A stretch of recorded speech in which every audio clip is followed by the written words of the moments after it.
put science in the leg training. It's gonna show you the most effective exercises for growing those juicy thighs. Perfect.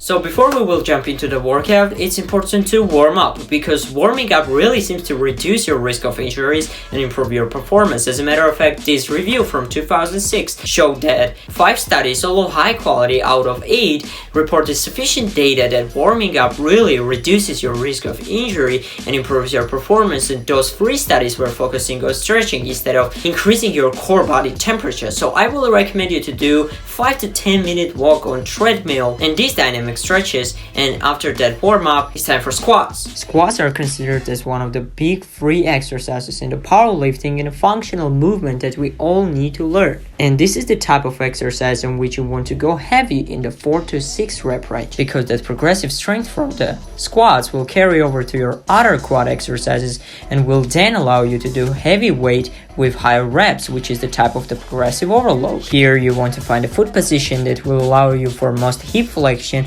without causing the excessive rounding of the lower back. You want to take a deep breath before squatting, make your chest first, and on the way up I want you to move your hips and chest back at the same time, thinking about your hips and chest as one unit, because that will give you that perfect bar line. And about depth of your squat, you want to get to at least parallel or slightly below parallel, as the study done by Anthony Catericiano and colleagues from the Department of Health and Exercise Science says that vastus medialis and vastus lateralis, which are the muscles of your thighs, become more active in a concentric contraction as the depth of the squat increases. So after squats, it's time to hit our hamstrings and glutes together by doing the hip thrust. Hip thrust is very effective exercise because it gives you that peak contraction to your glutes at the top, and obviously trains your hamstrings. You want to do 3 sets by 8 to 10. If hip thrust feels uncomfortable for you, not in terms of contraction, but if hip thrust gives you a lower back pain, you can do the Romanian deadlift or RDLs, which will still train your hamstrings and glutes together the way they prefer to, and this is primarily a hip hinge movement. Check the video at the top to learn how to do RDLs with proper technique.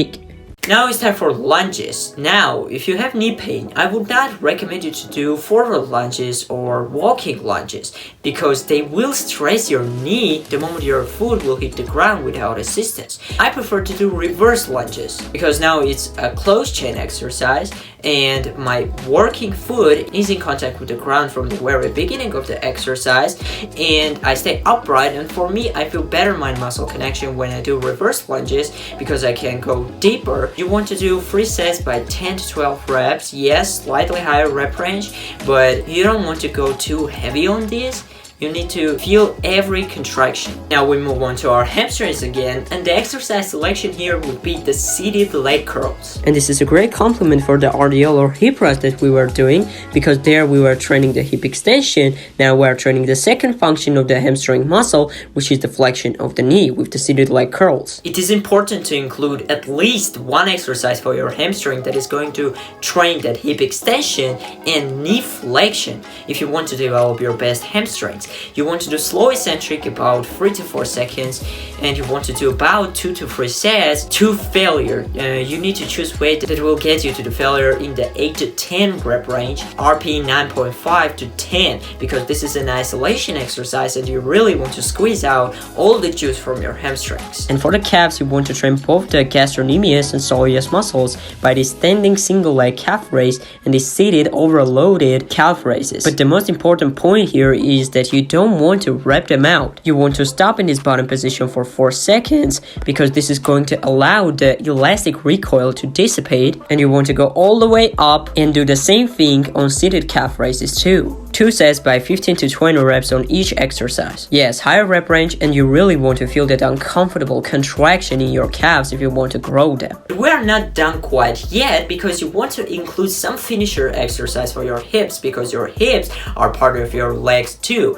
And I like to do banded lateral walks which is going to improve my hip mobility, which is very important and will carry over to basically all the other leg exercises that you do. So that's it for legs. I want to mention that now I'm working on a new beginner training program, which is a push-pull legs. It has both 3-day per week version and 6-day per week version. So if you're a beginner, you don't know what to do in a gym, I will give you the best program, science-based. Write in the comments if you want me to release this program as soon as possible. I hope that you found this video helpful. If so, please subscribe to my channel and turn those notifications on so you never miss any video. Dedicate your life to your purpose, and bye brother.